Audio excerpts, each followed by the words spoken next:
Pernah nggak sih kepikiran gimana caranya manajer keuangan sejati itu menyeimbangkan dua hal yang sangat krusial, yaitu bikin operasional harian tetap jalan mulus, tapi di saat yang sama sukses ngebangun benteng pertahanan yang nggak bisa ditembus krisis.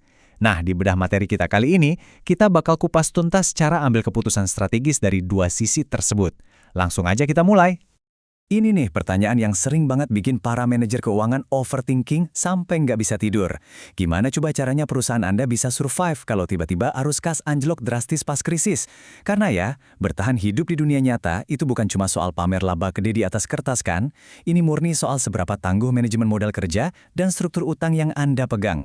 Ibarat detektif finansial, kita punya playbook seru nih buat hari ini. Kita bakal mulai dari ngingetin lagi soal fondasi laporan keuangan, terus masuk ke analogi aliran air buat modal kerja, ngevaluasi profitabilitas, sampai ngebahas arus kas sebagai filter kejujuran. Dan pastinya, kita bakal tutup dengan gimana caranya ngebangun benteng solvabilitas buat strategi jangka panjang. Sip, kita masuk ke titik awal setiap detektif keuangan. Fondasinya. Buat kita yang ada di lingkaran dalam perusahaan, jujur aja, konsep dasar dari buku ajar analisis laporan keuangan itu beneran senjata utama.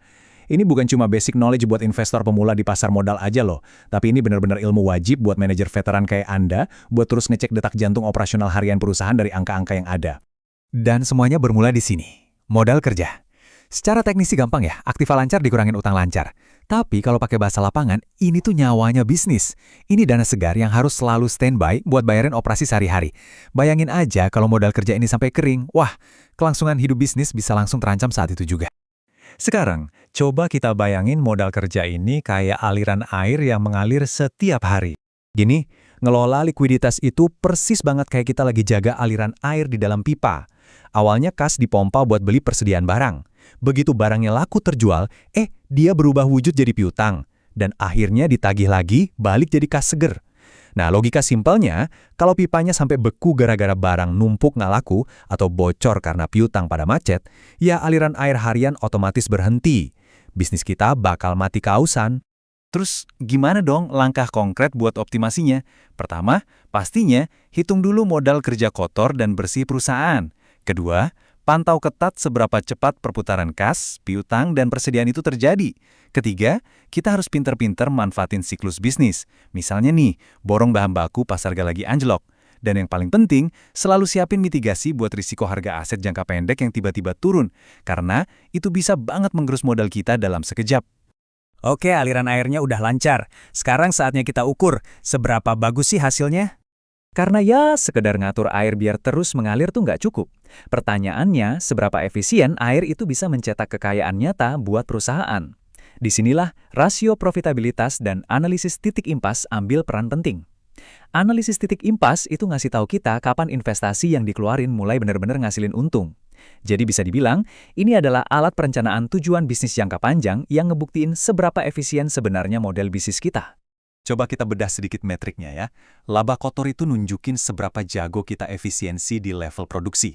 Ambil contoh kasus nyata deh.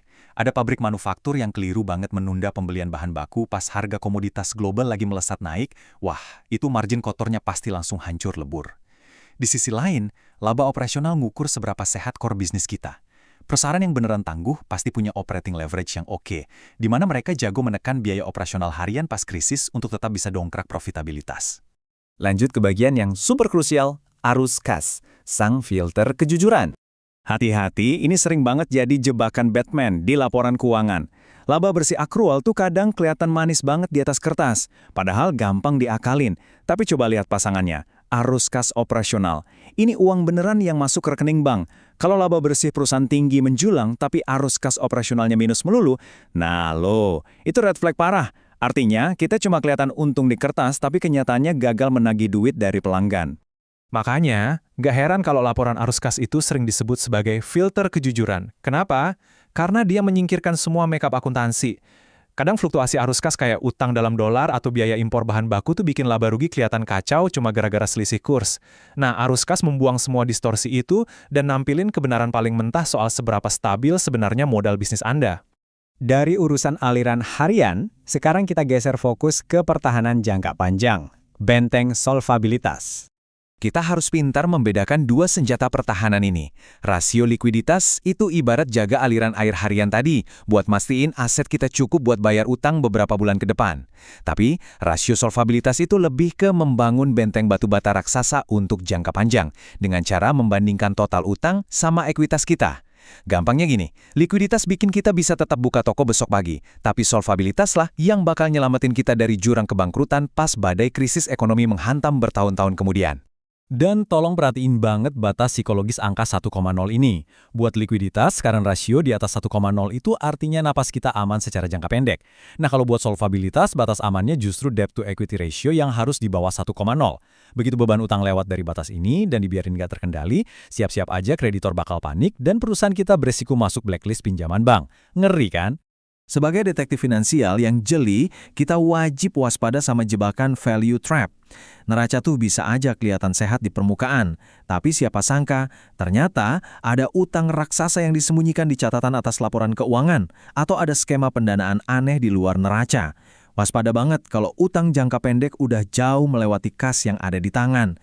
Jangan sampai masa depan bisnis Anda hancur cuma gara-gara kemakan ilusi angka akuntansi yang udah didistorsi. Terakhir, mari kita naik level dan lihat dari perspektif para komisaris untuk merencanakan stabilitas jangka panjang. Kalau kita duduk di kursi Dewan Komisaris, fokus utamanya tuh udah bukan lagi gimana ngejar target penjualan bulan ini, tapi lebih ke gimana caranya menumbuhkan laba ditahan secara organik.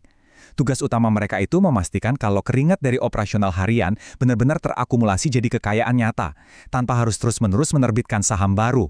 Dan pastinya, pantau ketat jadwal jatuh tempo pinjaman bank. Kalau sampai gagal refinancing, itu bisa memicu krisis likuiditas dadakan loh. Jadi menjaga struktur utang tetap terkendali adalah kunci mutlak buat kebebasan finansial jangka panjang. Pada akhirnya, ngulik analisis fundamental itu jauh dari sekedar ngerjain tugas akuntansi rutinan. Ini tuh instrumen transformasi yang luar biasa.